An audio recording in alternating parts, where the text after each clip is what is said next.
Hello, SquirrelTribe. So listen, there has been a lot of talk about Project 2025 and a lot of negative talk about it. I want to read you guys two comments that I got regarding Project 2025 and then do a little deep dive into what it actually is. So the first comment I got here from Greg, it says, I am currently about a quarter of the way through Project 2025, 920 pages of serious suggestions. It is not Trump's or a construct of the Republican Party. An independent firm called the Heritage Foundation created it as a reconstruction plan for America because of the damage Democrats have done to our country. If followed, America will once again be a constitutional republic. Don't believe what the leftists are saying about it. It would end their corruption and waste of tax dollars. It would effectively ruin their careers. So of course it terrorizes them. Project 2025 is a repair manual for the United States of America. America is broken. I will tell you right now, out of everything from that comment, I believe a lot of people would agree with the fact that America is broken. And that's why this upcoming election is so important to so many people.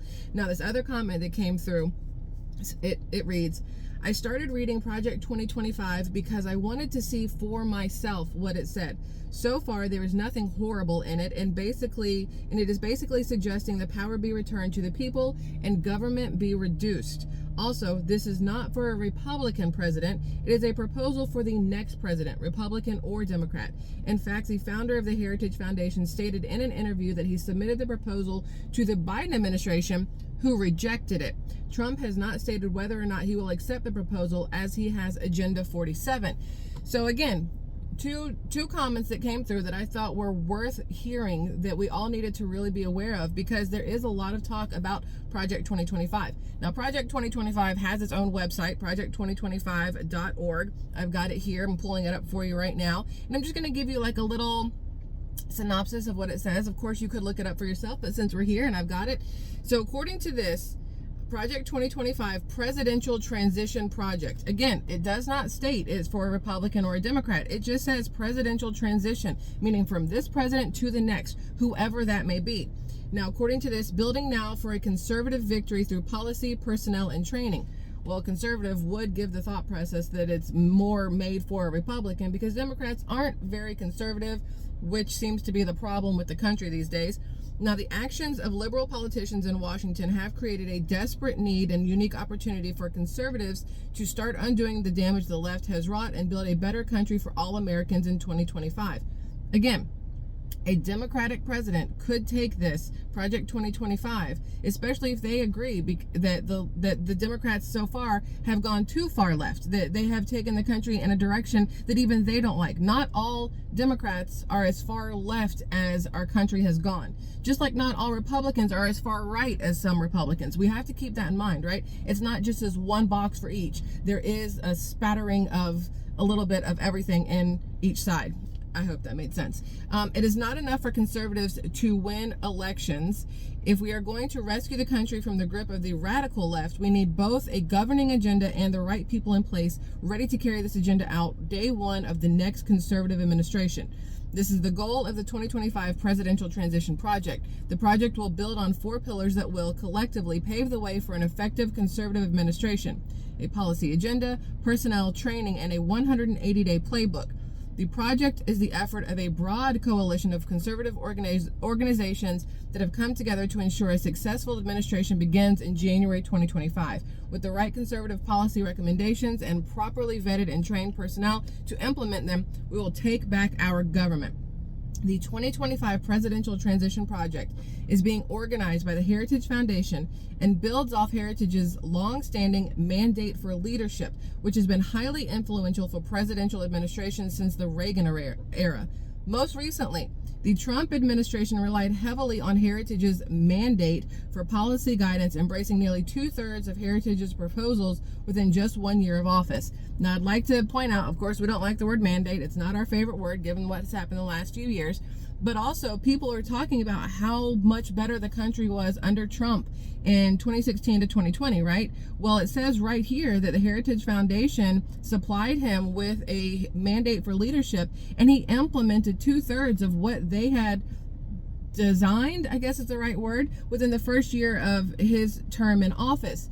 And here we are saying how great his office term was versus the one Biden is in right now. So it would give the thought that if Trump were to win, we all know how we feel about that. When Trump wins, November 5th of 2025, him undertaking this new Project 2025 would, in essence, in theory, give the same outcome as the original mandate that they helped supply with in 2016 that he implemented. So it's just a thought process there that people want to look at Project 2025 as a horrific thing, but most of the people who are giving it such negative media coverage are the ones who are more left-leaning, not even just Democrats, but more left-leaning, which generally speaking are Democrats, obviously. There's probably some independents in there who don't agree with it, and there's probably some Republicans or conservatives in there who don't agree with Project 2025. Nobody is going to agree on every single thing. It's humanly impossible that our entire country would agree on one specific direction, right? We all know that that is not going to happen. But I do believe that something like this will give a good foundation of things to build from. It doesn't mean that Project 2025 has to be implemented down to the T, right? But it does give you a basic understanding of how to get this country back on track from where it has fallen off track the last 4 years. Now, on top of this, I looked it up because I was just curious, again, what Heritage Foundation is, who they are.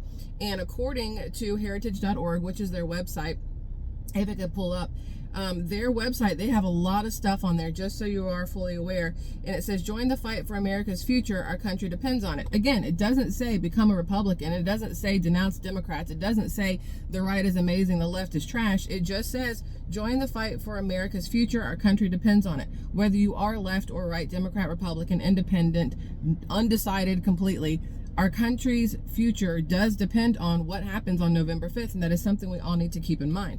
So the other thing I wanted to mention to you guys outside of that, we'll go farther into that later on. I'm going to download everything with Project 2025. I'm going to pull up everything I can on Agenda 47, and we're going to sit there and do like a comparison thing and figure out exactly what's what. But I came across something yesterday, or day before yesterday, that really made me extremely happy. But I know it's a extremely controversial, triggering topic for a lot of people. But we're going to talk about it for just a second anyway. And then again, we can deep dive on this later on if you guys are interested. But did you know that the death penalty for child sexual abuse has been implemented now in Tennessee? Florida at first was the only state in the country that had the death penalty for child rapists. Now Tennessee is like, you know what? We don't need that kind of trash walking around in our state, so we're jumping on board with Florida. We're going to do the good thing here. You know, Governor Ron DeSantis, he's got the right idea. Now Tennessee's jumping on board. So according to this, the Tennessee governor, this isn't new. This happened in May, just so you are fully aware. But I just learned about it a couple days ago. The Tennessee governor okays a bill allowing death penalty in child rape convictions, a change the Republican-controlled state house championed.